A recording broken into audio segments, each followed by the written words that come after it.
Okay, so I'm going to talk about preclinical rheumatoid arthritis and the prevention and how close are we to achieve this goal or dream.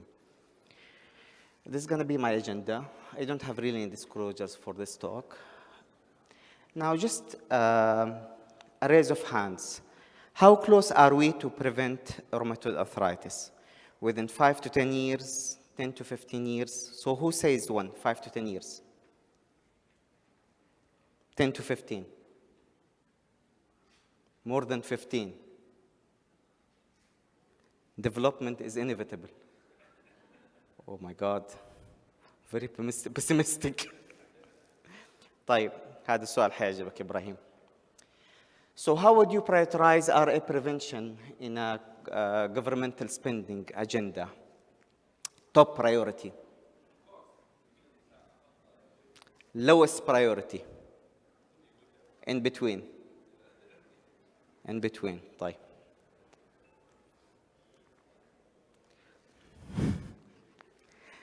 Now, the development of RA is very complex, and my metaphor for today is having a conflict with your wife. Now, you have genetic predisposing factor, which attributes to the character of the wife, environmental trigger, hanging out with friends, وهذا اللي على اليسار كده شكله ايش؟ يا غافل لك الله ما هو عارف النكد اللي جايه. And then missing the window of opportunity انك انت تصالح قبل ما تنام. Now, if you treat at this period of time, there are variable results. This is I'm going to show in the next slides. And then comes the next day. Now, the pathogenesis of RA goes into different phases. So the first phase is the autoimmunity triggering. And there are two main areas in the body that autoimmunity is triggered. In the lung, where citrullination occurs the most, and in the GI tract, either in the mouth with periodontal disease, with the P. gingivalis being the most famous bacteria attributing to that, or the gut microbiome, where studies are really increasing in view of the change of the gut microbiome during the preclinical RA to the transformation of full RA. Then we have what we call breach of tolerance. So self-tolerance is affected like in lupus. And then you have the early systemic inflammation and response. And usually it's limited to expansion of specific T cells subpopulations and increase in the level of certain cytokines like IL-6, TNF, and some chemokines. This is followed by the development of autoantibodies, and then you have the preclinical stage where you might have subclinical synovitis that is only identified by ultrasound or MRI. You have T lymphocytes, B lymphocytes, ACPA antibodies stimulating osteoclast. This is why early bone loss is a characteristic of RA, and then clinical arthritis appear, either in the form of undifferentiated arthritis or a fully blown rheumatoid arthritis. Now, limited reactivity to self-antigens is altered by what we call autoantibody glycosylation. So some autoantibodies can be cleaved by the body and can be managed. Once glycosylation happens, this adds complexity and pathogenicity of the autoantibody. Similarly, we have specific T and B lymphocyte subpopulation that play a major role in the development of RA, and then you have the clinically apparent arthritis. Now, from the RA prevention clinical trials and registries, they have found some risk factors, and some of them are well known to you. From the genetic or familial part, you have positive shared epitope in ACPA positive patients only. So if they have any shared epitope, HLA-DRB1, they're at risk of developing RA. First degree relative with arthralgia. Of course, the woman's sex in general increase the risk. Risk factor or factors that reduce the risk of RA development includes longer duration of breastfeeding and higher parity. OCP reduces ACPA and rheumatoid factor production, but does not have a significant effect on reducing RA development. In view of the environmental, you have tobacco, obesity, inflammatory diet, and protective high-fatty fish diet, and of course not applicable to us, moderate alcohol intake, and underlying lung disease, either parenchymal or small airway. They all increase the risk of RA development and peritoneal disease in patients who has antibodies positive. Now, these are definitions that are important for you to understand when we're going to look at the clinical trials. So have preclinical RA is a period of RA development characterized by abnormalities of autoantibodies and other biomarkers in the absence and before the development of clinically identifiable inflammatory arthritis. While clinical suspect arthralgia, which is a EULAR definition, is a pre-RA disease with arthralgia and has a high suspicion of RA development, and of differentiated arthritis. It has been defined about 30 or 40 years ago by many authorities is a clinically apparent arthritis that does not fit any of these criteria. If we look at the clinical trials that aimed at preventing RA or reducing the risk of or delaying RA development, we have 17 studies that have been published from 1988 to 2017. They evaluated many factors. They recruited different patient populations. But the common theme are rheumatoid factor ACPA positivity, either single or double positivity, arthralgia, and subclinical synovitis by ultrasound or MRI. This is a nice example of one of the studies. It's a British study which followed 100 patients for 5 years. Very simple, beautiful numbers, easy to remember. They looked at these variables: positive shared epitope, DRB1 and its subtypes, high RF and ACPA positivity, meaning 3 times of the upper limit in the lab, early morning stiffness of 1 hour, tenderness of small joints, PIPs and MCPs, so this is a mistake, positive intra-articular power Doppler of more than 1 point. If you see in the figure, after 5 years, half of the patients developed inflammatory arthritis. After 1 year, a third of them developed inflammatory arthritis. Then they tried to develop some different models. So you have one model who has the shared epitope, one has the ultrasound and the shared epitope, and one that is a pure clinical. And then looking at the end of your right, you could see the percentage of RA development based on the model and based on the number of factors that are available.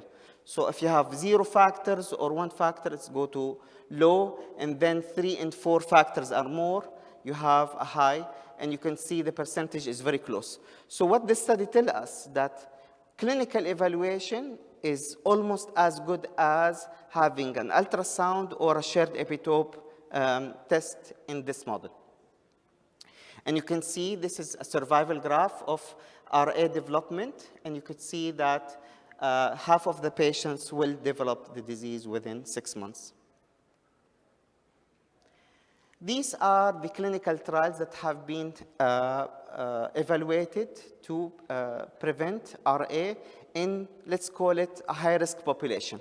You could see on the y-axis, you can see the criteria of diagnosis. So ACPA or rheumatoid factor positivity,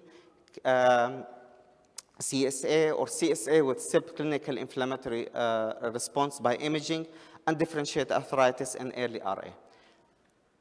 Now, these are the studies, the intervention, and then the result. And you could see that giving corticosteroids or a conventional DMARD had not resulted in a significant change, while giving abatacept or rituximab have shown either a clinically significant delay or a numerically significant delay.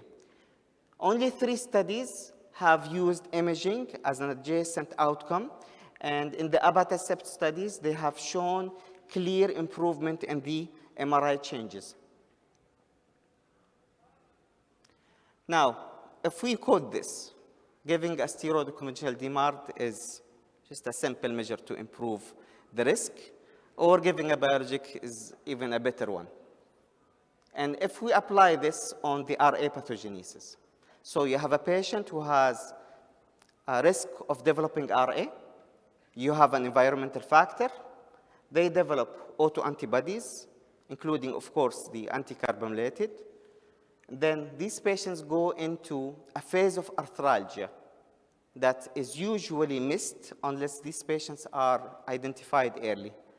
Then they go to a phase of undifferentiated arthritis.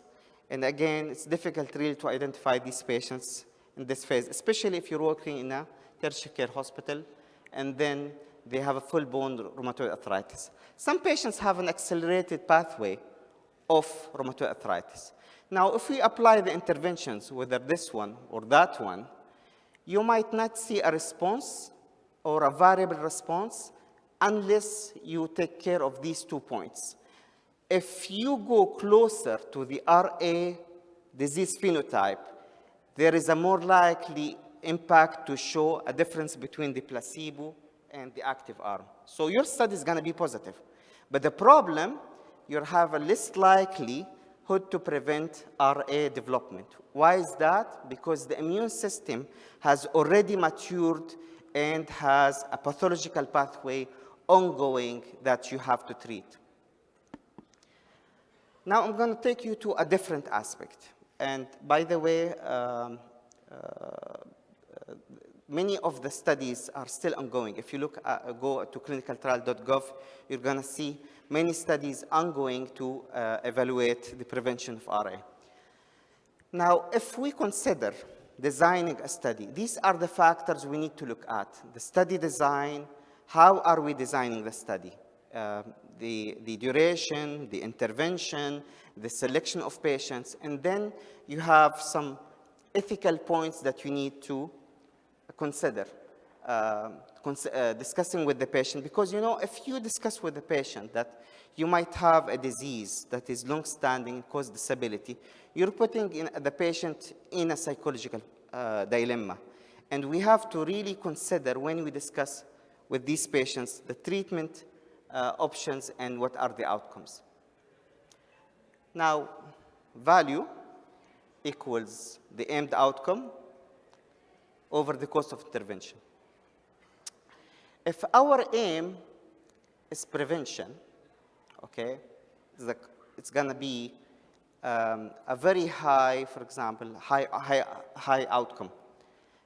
If we just aim at delaying onset or achieving a higher rate of remission, then the budget or the cost will be less.